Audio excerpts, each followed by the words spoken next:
করতে হবে। এই চারটাকে আমাদের ফাংশন করতে হবে। আমরা যদি এই চারটার মাধ্যমে যদি আমরা ট্যালেন্ট হান্ট করে নিয়ে আসতে পারি, ভালো খেলোয়াড় তৈরি করে নিয়ে আসতে পারি, তখন আমরা দেশের মানুষকে বলতে পারবো। আমরা যদি প্রেজেন্ট করতে পারি ভালো ভালো বিভিন্ন ডিফারেন্ট স্পোর্টসের ভালো ভালো ইয়েতে আমরা যদি খেলোয়াড় বের করে আনতে পারি, তখন আমরা জাতির সামনে উপস্থাপন করতে পারবো আরও কেন বিকেএসপি আমাদের দরকার, সেটি আমরা উপস্থাপন করতে পারবো। কিন্তু এখন এর মধ্যেই আমাদেরকে করতে হবে কাজ। এটি যেরকম একটা, আপনারা নিশ্চয়ই এর মধ্যে বিভিন্ন বক্তব্য শুনেছেন। আমরা বাংলাদেশের শিক্ষাটাকে, বিশেষ করে প্রাইমারি এবং সেকেন্ডারি স্কুলের যে শিক্ষাটা, এটাকে আমরা একটু ভিন্নভাবে সাজিয়ে তুলতে চাই। সেটি কি? সেটি হচ্ছে যে ছেলেমেয়েরা শুধু পড়ালেখা করবে, রাত দিন পড়ালেখা করবে, এটা কেমন কথা? খেলতেও তো হবে। কারণ খুব সিম্পল ব্যাপার, একটি মেডিকেল, আমি ডাক্তার না, আমার স্ত্রী ডাক্তার, তবে একটা সিম্পল ব্যাপার আছে। আপনি যখন ফিজিক্যালি নড়াচড়া করবেন, খুব স্বাভাবিকভাবেই আপনার বডিতে রক্ত চলাচল বাড়বে, এবং রক্ত চলাচল যত বাড়বে স্বাভাবিকভাবে আপনার ব্রেনে অক্সিজেন তত বেশি যাবে, ফ্রেশ হবে, আপনার চিন্তা শক্তি তত বাড়বে।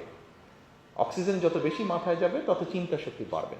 সেই জন্য খুব স্বাভাবিকভাবেই যেই ছেলেটা খেলাধুলা করবে, তাকে যদি পড়ালেখারও ভালো সুযোগ করে দেওয়া যায়, তার কিন্তু পড়ালেখাটাও ভালো হবে।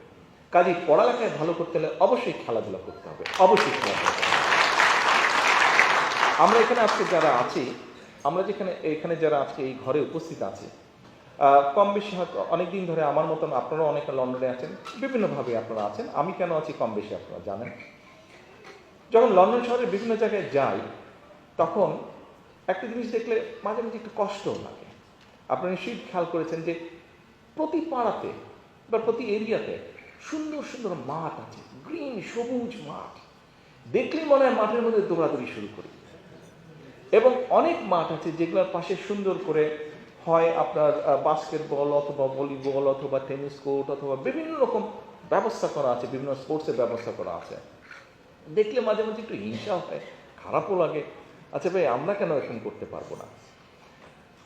আমার খুব ইচ্ছা আছে যে ইনশাল্লাহ আল্লাহর মধ্যে সুযোগ পেলে ঢাকা শহরে আমাদের 100টা ওয়ার্ড, আমরা কি একটা জিনিস করতে পারি না? আমরা যদি একটা পরিকল্পনা গ্রহণ করি, অন্তত প্রতি 2টো ওয়ার্ডের মাঝখানে 2 বিঘা না 3 থেকে 4 বিঘা একটা জায়গা যদি আমরা বের করে নিই, একটা সবুজ জায়গা, সেখানে বাচ্চারা খেলবেন, মুরব্বীরা বয়স্করা যারা আছেন যাদের প্রয়োজন তারা সেখানে হাঁটবেন। অর্থাৎ মানুষ সেখানে চারিদিকে, এখানকার মাঠগুলো আপনারা দেখেছেন যে বিভিন্ন, এই যেটা বললাম, বিভিন্ন এলাকা আছে যে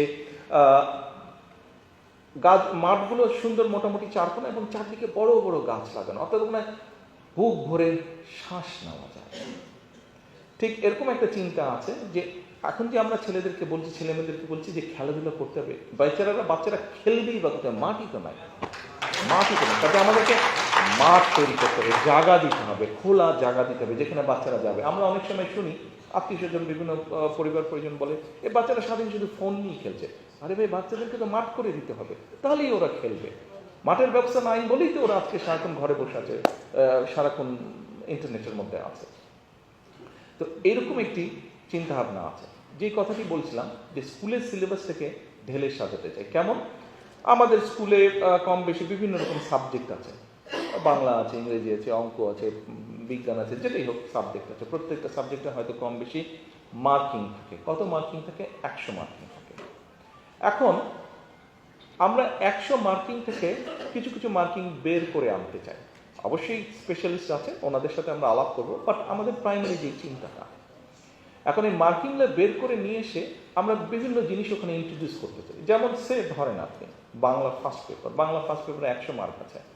100 মার্ক থেকে যদি ওটাকে 80-তে নিয়ে আসেন, 20 মার্ক বের করে নিয়ে আসলেন। আচ্ছা, এই 20 মার্কটা কোথায় দিবেন আপনি? ধরেন আমরা যেটা অলরেডি এর মধ্যে বলেছি যে বাচ্চাদেরকে আমরা সেকেন্ড ল্যাঙ্গুয়েজ, থার্ড ল্যাঙ্গুয়েজ শিখাবো, আমরা ল্যাঙ্গুয়েজ দিয়ে। ঠিক এইভাবে কম্পালসারি করে দিব। হয়তো ধরেন 5টা আইটেম স্পোর্টসের আমরা করে দিলাম, বা 6টা আইটেম করে দিলাম।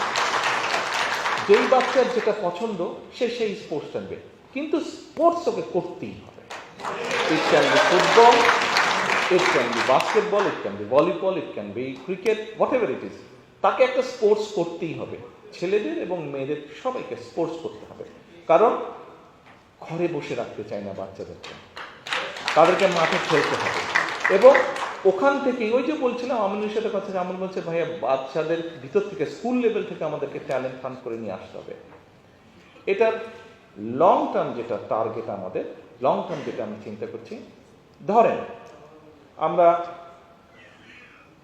তত্ত্বাবধায়ক সরকারের কাছে ডিমান্ড করেছি ডিসেম্বরের মধ্যে নির্বাচন দিতে হবে। দেশের মানুষ নির্বাচন চাই, যে নির্বাচনের জন্য গত 15 বছর আমরা আন্দোলন সংগ্রাম করে, যে নির্বাচনের জন্য আমরা যারা বিএনপি করি, এখানে আমাদের বহু নেতাকর্মী সহকর্মীকে আমরা হারিয়েছি, গুম খুনের শিকার হয়েছে। এই যে আমাদের এখানে খোকন বসে আছে, ওই গুম ছিল 6 মাস গুম ছিল, ওর মধ্যে এরকম বহু সহকর্মী আছে আমাদের, ওকে আল্লাহর মধ্যে পেয়েছি, অনেককে আমরা পাইনি। কিন্তু কেন এই যে এই গুম খুন হত্যার শিকার হাজারো মানুষ গুম হয়েছে, বিএনপির হয়েছে, বিএনপির বাইরে অন্যান্য রাজনৈতিক দল হয়েছে, সাধারণ মানুষ হয়েছে, সাংবাদিকরা হয়েছে, কেন হয়েছে? সেটি হচ্ছে রাজনৈতিক অধিকার, মানুষের রাজনৈতিক অধিকার প্রতিষ্ঠার জন্য। তো এই যে মানুষের রাজনৈতিক অধিকার প্রতিষ্ঠা, এই রাজনৈতিক অধিকার প্রতিষ্ঠার মাধ্যমে আমরা এমন একটা সরকার প্রতিষ্ঠা করতে চাই, যেই সরকার মানুষের কল্যাণে কাজ করবে, যেই সরকার মানুষের কল্যাণে কাজ করবে। আজকে আমরা ইনশাল্লাহ আগামী দিনে বিএনপি সরকার গঠন করতে পারলে, ধরেন আমরা যে ডিসেম্বরের মধ্যে নির্বাচন দাবি করছি, ডিসেম্বরে যদি নির্বাচন ইনশাল্লাহ হয়, এই সরকার এই ইন্টারিম গভর্নমেন্ট নির্বাচন দিলে পরে, অথবা যেই টাইমেই তারা বলছে, যদিও আমরা চাইছি ডিসেম্বরের মধ্যে নির্বাচন হয়ে গেলে, তাহলে 26 সাল, তাহলে নেক্সট অলিম্পিক কবে হচ্ছে? নেক্সট অলিম্পিক কবে হচ্ছে?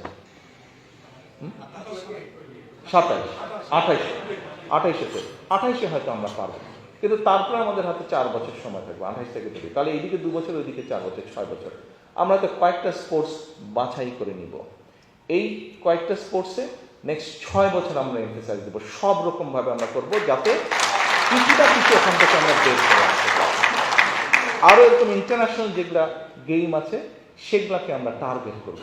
টার্গেট করার মাধ্যমে আমরা যাদেরকে বেছে বের করে নিয়ে আসবো, ওই যে স্কুল লেভেল থেকে বিভিন্নভাবে বিভিন্ন জেলা থানা সব জায়গা থেকে যাদেরকে বের করে নিয়ে আসবো, 6 বছর, নেক্সট 6 বছর এদের পিছিয়ে সব রকমের ব্যবস্থা আমরা করব। তাদের কাজ একটাই হবে, সবদিন খেলা খেলা অ্যান্ড খেলা, অর্থাৎ ওদেরকে দেশের জন্য একটা সুনাম বয়ে নিয়ে আসতে হবে। এবং যেহেতু তারা দেশের জন্য সুনাম বয়ে নিয়ে আসবে, সেই জন্য দেশের এবং বিশেষ করে একটা সেই সময় যে সরকারটা থাকবে, সেই সরকারের দায়িত্ব হচ্ছে ওদের সব রকমের দেখভাল করতে হবে। ওদেরকে যাতে, যেমন কিছুদিন আগের ঘটনা, এটি নিয়ে গতকালকে আমরা আলাপ করছিলাম,